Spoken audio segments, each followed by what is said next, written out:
तो नमस्कार जय जगन्नाथ सांग मैंने स्वागत आपको स्वागत करुच्ची मो YouTube channel cross over family को मु मो सांग मैंने बाहर जाइलु master canteen Koraput railway station को तो कारण आम कोरापुट बुलवार थिला तो आम ट्रेन में किसी सुंदर दृश्य देखी देखी जाइल कोरापुट ये देखिपे तो सुंदर दृश्य या सुंदर दृश्य कौन अच्छी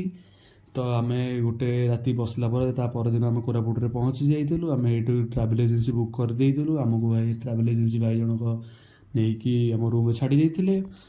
तो आम रूम अधघंटा भर फ्रेश हो बाहर जाइलु बाबा श्री गुप्तेश्वर मंदिर को आम ये घाटी रास्ता दे बाबा श्री गुप्तेश्वर मंदिर को जाऊँ किछिटा मजामस्ती करी गुप्तेश्वर मंदिर में पहुँचलु गुप्तेश्वर मंदिर ही तो देखिपे बाबा ये मूर्ति किसी समय मजामस्ती कर पुणी थे गुप्तेश्वर दर्शन सरला आम बाहरी आसिलु डुडुमा जलप्रपात डुडुमा जलप्रपात देखिपे सुंदर दृश्य से सुंदर झरणा सुंदर डुडुमा जल सूर्यास्त तापर आम जाइलु कुलाब डैम हेटी किसी न देखिपारे आम आसलु हरसापर श्रीक्षेत्र ये देखिपे सुंदर राधा मूर्ति किसी कोरापुट टाउन फटो उठे आम कोरापुट एक्सप्लोर कलु कोरापुट एक्सप्लोर कलापर आम रूम को सीधा सड़क आसलु भारी रूम आसिक शोपड़ू खाई पी शोपड़ू जय जगन्नाथ रहु सागर।